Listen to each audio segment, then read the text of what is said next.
আমাদের বাসায় যেই দিন এইভাবে মাছ ভুনা করা হয় সেই দিন ১ প্লেট ভাত আমি অনায়াসেই খেয়ে ফেলি।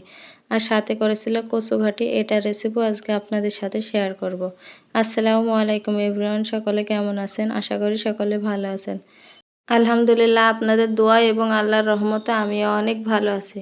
আজকে রান্না হবে বাটা মাছ, এর জন্য মাছগুলোকে ভেজে নিচ্ছি। এই মাছটাকে আমি বাটা মাছ বলে চিনি, এর অন্য কোনো নাম আছে কিনা আসলে আমার জানা নেই। মাছ আমি তেমন একটা চিনি না, আসলে আম্মু বললো যে এটা বাটা মাছ, তাই আর কি বলছে। এই তো মাছগুলোকে আমি ভেজে নিচ্ছি, মাছগুলোকে আমি একটু লাল লাল করে ভেজে নিব। মাছ আমার একটু কড়া করে ভাজাটা একটু বেশ পছন্দ হয়, অল্প ভাজা মাছটা আমি আসলে খেতে পারি না।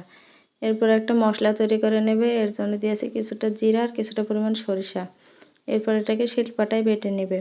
আর রান্নাটা হবে পুরোটাই মাটির চুলে, আর শিলপাটায় মশলা করে মাটির চুলে রান্না করলে কিন্তু তরকারির স্বাদ দ্বিগুণ বেড়ে যায়। আর আমাদের গ্রাম অঞ্চলে প্রতিদিনকার মশলা প্রতিদিন করে, একবারে করে ফ্রিজে কখনোই রেখে দেয় না। এই তো এরপরে কিছুটা পেঁয়াজ নিয়ে পেঁয়াজটাকে সুন্দর করে বেটে নিয়েছে, এরপরে কিছু ঝাল বেটে নিবে। আমাদের এই অঞ্চলটায় কাঁচা মরিচের তরকারি বেশি পছন্দ করে শুকনো মরিচের গুঁড়ার তুলনায়। আপনারা চাইলে এখানে শুকনো মরিচের গুঁড়াও ব্যবহার করতে পারেন। তবে শুকনো মরিচের গুঁড়ার তুলনায় কাঁচা মরিচের তরকারি খেতে কিন্তু অনেক বেশি মজার হয়। আর যদি হয় টাটকা মশলার রান্না তাহলে তো আর কোনো কথাই নেই। এই তো আমার মাছ ভাজা তেলের ভিতরে এবার বাটা মশলাটা দিয়ে দিয়েছে, এরপরে দিয়ে দিল হলুদের গুঁড়া, ধনিয়ার গুঁড়া আর স্বাদ মতো লবণ।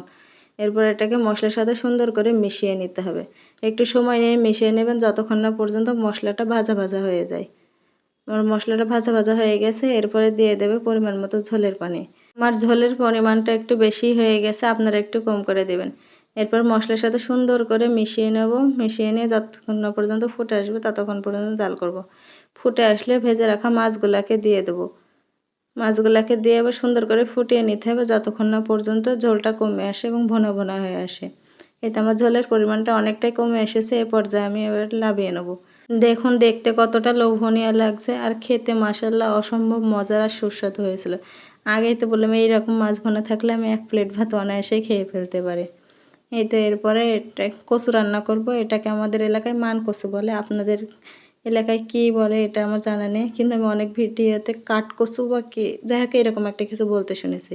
কচুটাকে সিদ্ধ করে নিতে হবে যাতে মুখ না চুলকায়। এরপর একটা মশলা তৈরি করে নিয়েছে, এরপর সিদ্ধ করে রাখা কচুটাকে দিয়ে দিল, দিয়ে এটাকে একটু নেড়ে চেড়ে ডাল ঘুটনি দিয়ে এটাকে ঘুটে নেবে।